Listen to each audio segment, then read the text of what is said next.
Subscribe to our YouTube channel and press the bell icon to get the latest updates.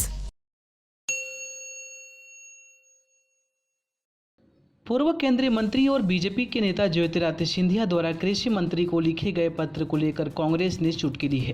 Congress के media समन्वयक नरेंद्र सलूजा का कहना है कि सिंधिया कृषि मंत्री को ध्यान आकर्षित करवा रहे हैं या आग्रह कर रहे हैं। ये वही सिंधिया हैं जो कांग्रेस में रहकर मांगे न पूरी होने पर सड़कों पर उतरने की धमकी के साथ अधिकारियों को चेतावनी देते थे और अब भाजपा में आते ही मंत्रियों के सामने घिघिया रहे हैं। सब कुछ बदल चुका है, अब आगे देखिए क्या क्या होता है। दरअसल सुबह सिंधिया ने कृषि मंत्री कमल पटेल को पत्र लिखा था। उन्होंने किसानों को लेकर कुछ मांगे की थी, जिस पर सलूजा ने अब तंज कसा है। मीडिया समन्वयक सलूजा ने कहा है कि ज्योतिरादित्य सिंधिया का प्रदेश के कृषि मंत्री कमल पटेल को संबोधित पत्र पढ़ा, पत्र की भाषा पढ़ी।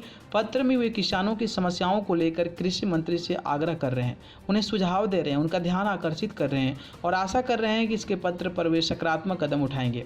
यहीं ज्योतिरादित्य सिंधिया कांग्रेस की सरकार में सीधे सड़कों पर उतरने की बात करते थे, अपने दम में रहते थे, अधिकारियों को सीधे निर्देश देते थे, चेतावनी देते थे।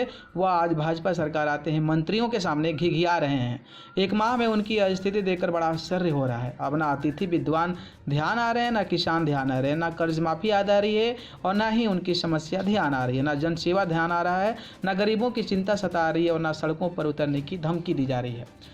आखिरकार सिंधिया ने पत्र में क्या लिखा था? सिंधिया ने कहा था कि मैं आपका ध्यान मध्य प्रदेश के किसानों की ओर एक बड़ी गंभीर समस्या की ओर दिलाना चाहता हूं। हमारे प्रदेश में इस बार चने और सरसों की बम्पर पैदावार हुई है। इन दोनों फसलों की खरीद की सीमा अभी करीब 15 एवं 14 क्विंटल प्रति हेक्टेयर क्रमशः है। मेरा आपको सुझाव है कि प्रयास है कि कोरोना संकट की इस घड़ी में प्रदेश के किसानों की चने और सरसों की फसल की सरकार द्वारा खरीद सीमा 20 क्विंटल तक वृद्धि की जाए तो संकट के जूझ रहे किसानों को बहुत सहयोग और सहायता मिल जाएगी।